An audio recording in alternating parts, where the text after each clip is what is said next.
नमस्कार दोस्तों, आज शारदीय नवरात्रि का तीसरा दिन है। आज माँ के चंद्र घंटा स्वरूप की पूजा की जाती है। देवी का यह स्वरूप परम शांतिदायक और कल्याणकारी है। इस देवी के मस्तक पर घंटे के आकार का आधा चंद्र है, इसलिए माता के इस स्वरूप को चंद्र घंटा कहा जाता है। शास्त्रों के अनुसार जो भक्त माँ चंद्र घंटा की उपासना करते हैं उनमें वीरता के साथ ही सौम्यता और विनम्रता का विकास होता है। इसके शरीर का रंग सोने के समान बहुत ही चमकीला है। अपने इस स्वरूप में माता देवगण, संतों और भक्तों के मन को संतोष प्रदान करती है।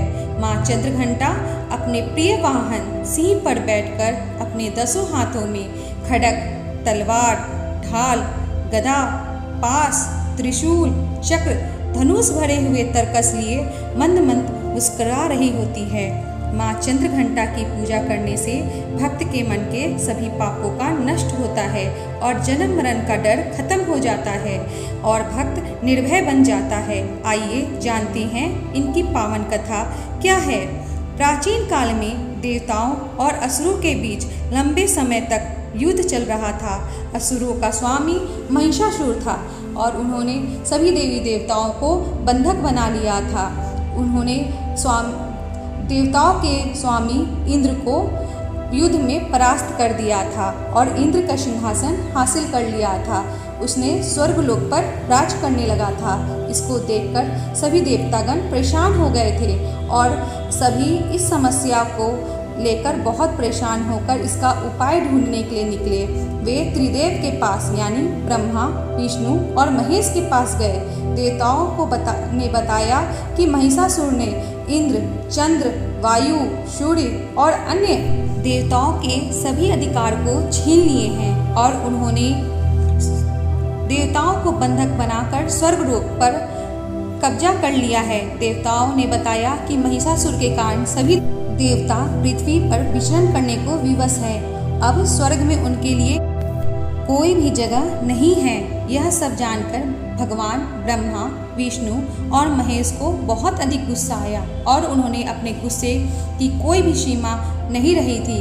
उसी गुस्से की वजह से उन तीनों के मुख से एक ऊर्जा उत्पन्न हुई। देवी देवताओं ने भी अपने शरीर से ऊर्जा निकाली। वो सभी ऊर्जा 10 दिशाओं में व्याप्त होने लगी। इसी ऊर्जा के कारण वहाँ एक देवती का अवतरण हुआ। भगवान विष्णु ने इन देवी को चक्र प्रदान किया। वहाँ उपस्थित सभी देवी देवतागण अपने अपने अस्त्र उन देवी को सौंपने लगे। भगवान विष्णु ने देवी को चक्र दिया, भगवान शंकर ने देवी को त्रिशूल दिया तथा इंद्र ने अपना ब्रज और ऐरावत हाथी के गले से एक घंटा उतार कर दिया। सूर्य ने अपना तेज और तलवार दिया और सवारी के लिए उन्हें शेर दिया। इसी कारण से उन देवी का नाम चंद्रघंटा पड़ा और अब माता महिषासुर से युद्ध के लिए पूरी तरह से तैयार थी। माँ का विशालकाय रूप देखकर सबको समझ में आ गया था कि महिषासुर का काल आ गया है। महिषासुर ने अपनी सेना को देवी पर हमला करने को कहा। सभी दैत्य और दानव माँ पर हमला करने के लिए युद्ध में कूद पड़े, परंतु देवी ने एक ही झटके में सभी दानवों का संहार कर दिया। इस युद्ध में महिषासुर मारा गया, साथ ही कई दैत्य और दानव भी मारे गए। इसी प्रकार माँ के सभी देवी देवताओं को मुक्त करा लिया।